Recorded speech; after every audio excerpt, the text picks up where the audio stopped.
What's up everyone, Azari here, founder of a creative ad agency, and we're going to talk about how you could start growing your Instagram account effectively, and this is a strategy as of 2018. So here it is.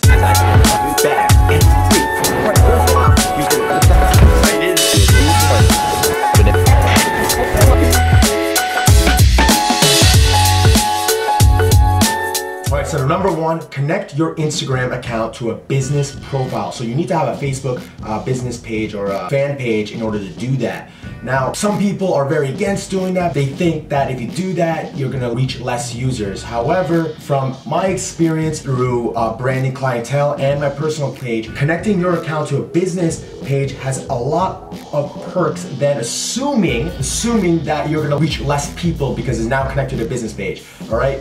I'm sure you heard of this concept, pay for play, pay for not views, but pay to reach at this point, a stage with how many users on Instagram now? Put it right there. A lot of people on social media and a lot of people trying to compete for the same thing. So after you set up your account on a business page, you now have the ability to create ads on Facebook and Instagram. So when you create an ad on Facebook, that ad could also be featured on Instagram as long as it meets the Instagram guidelines. So it's a video, it needs to be less than 60 seconds, it needs to be in Instagram format as well as Facebook to run on both platforms. Now, how does that get you more viewers or more subscribers or more followers?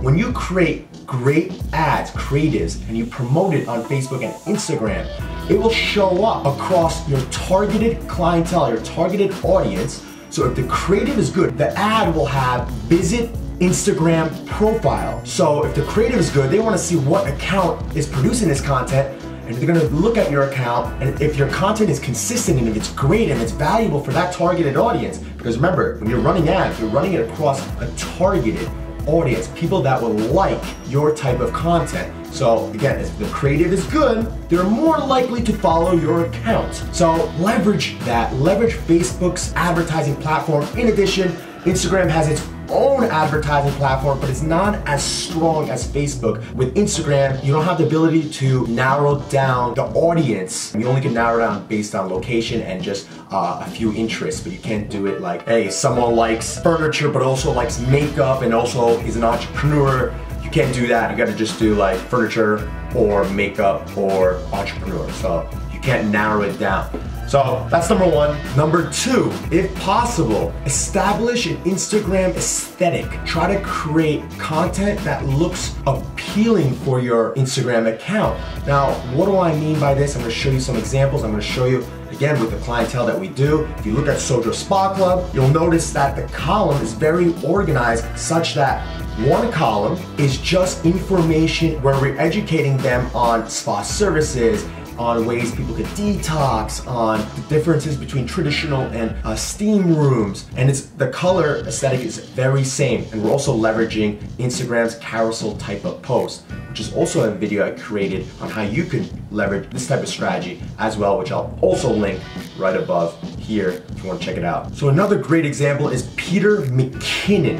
What's up everybody, Peter McKinnon here. He is a photographer. Also, he creates great videos on YouTube, which I'll link that below in the description if you want to check him out. Awesome guy. His photos all have a very similar aesthetic. He uses Lightroom, Adobe Lightroom, to edit his photos before posting so that it has a very consistent type of feel to it. So that is another strategy, especially if you're just a photographer or someone that just posts photos and you want to have an appealing Instagram, because that is definitely something that's noticeable when people are first time, you're checking out your profile, they're looking at your grid and seeing if you're an account that's worthy to follow as well. Remember, you're competing with a huge population, people that are trying to do the same thing. You need to find a way to stand out. And by doing that, you need to have great quality content, valuable, funny, entertaining, something that makes you stand out. Another person that really does that well is Alexa Jean Brown. If you notice her account, her photos are very consistent, the color grading and everything. It looks very appealing. She's a blogger. So again, if you're a blogger, you gotta find a way that you could appeal to your audience as well. So if you're, again, a photographer, try to find a way that your photos can be consistent.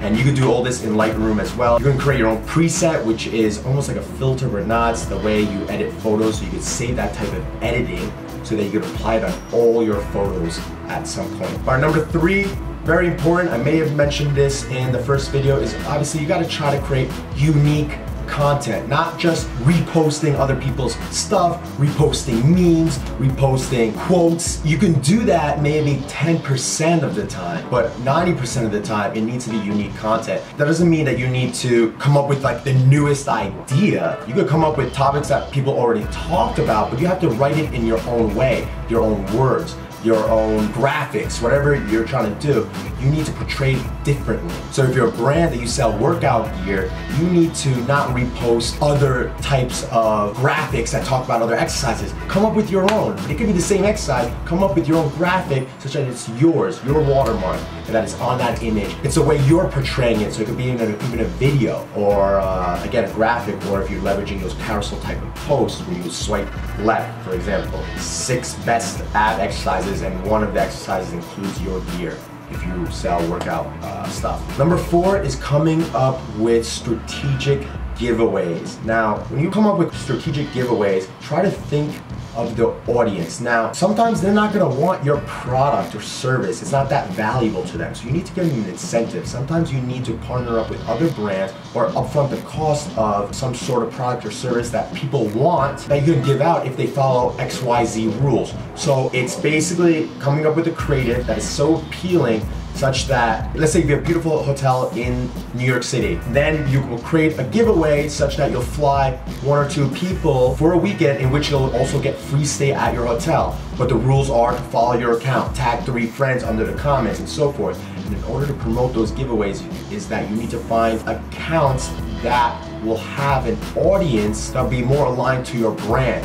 So if you have a hotel in New York City, try to find accounts in the East Coast or even in Jersey or something like that that have a large following where you could reach out to them and also see if they could also promote your giveaway in exchange for payment or some sort of service. So that's how you get your giveaway to reach more people. All right, number 5 is leveraging Instagram stories. So when you come up with creative Instagram stories, let's say if they're informational or they're highlights of a video or they're just like behind the scenes, it's really important, especially for some of your Instagram stories, is to leverage hashtags and also Instagram location, because that is another way how people could find you, because they click on location, and when you click on Instagram's location, you could also see highlights of people's Instagram stories. So let's say if you're a restaurant in New York City, if you type in New York City, and if like hashtag New York City, or if you type in the location New York City, your restaurant will appear in that highlight, in that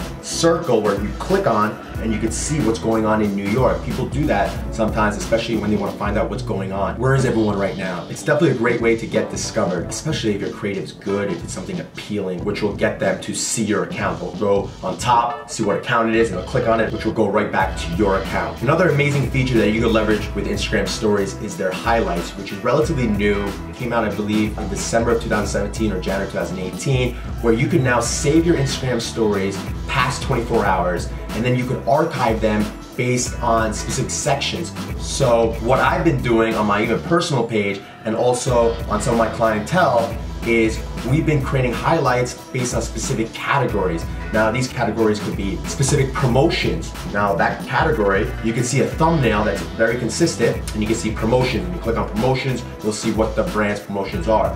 FAQ, there's a thumbnail for FAQ, the symbol, again, the color grading is consistent. And you could even see on my personal brand, I've done the same thing. You can see some of my vlog highlights from Japan, Philippines, some of my workout tips. It gives your Instagram account more of a personality where you could share more content so people understand who you are as a person.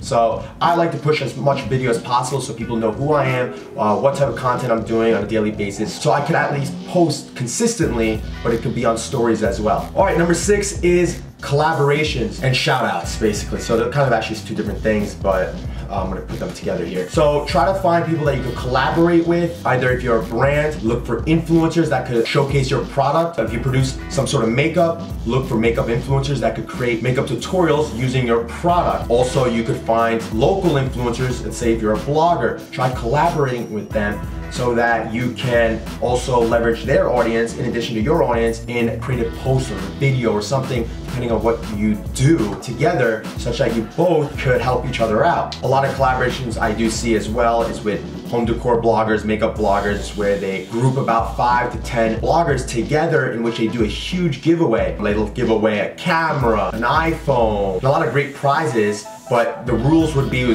follow one blogger and then tag 3 friends on the bottom. And then when you go to that blogger, you gotta follow another blogger, and you gotta follow another blogger, creating a dynamic effect, creating a chain such that people start following each other. So that is another great way of growing your account if you could find people that will be willing to work with you. And again, sometimes this costs you money because you have lesser of a following unless you have some sort of value in exchange for their following, for their exposure. So that's about it. I hope this helped. Again, this is a little bit more advanced strategies. I'm also gonna come up with a video that talks about how to grow your following in 2018. Very similar to this, but I'll talk more in depth on some of the things I talk about, but also other strategies as well. So if you like this video, hit the thumbs up button and subscribe for more videos like this, and check out the vlog and so forth. Also put in the comments below if you have any questions. So I'll see you. Peace.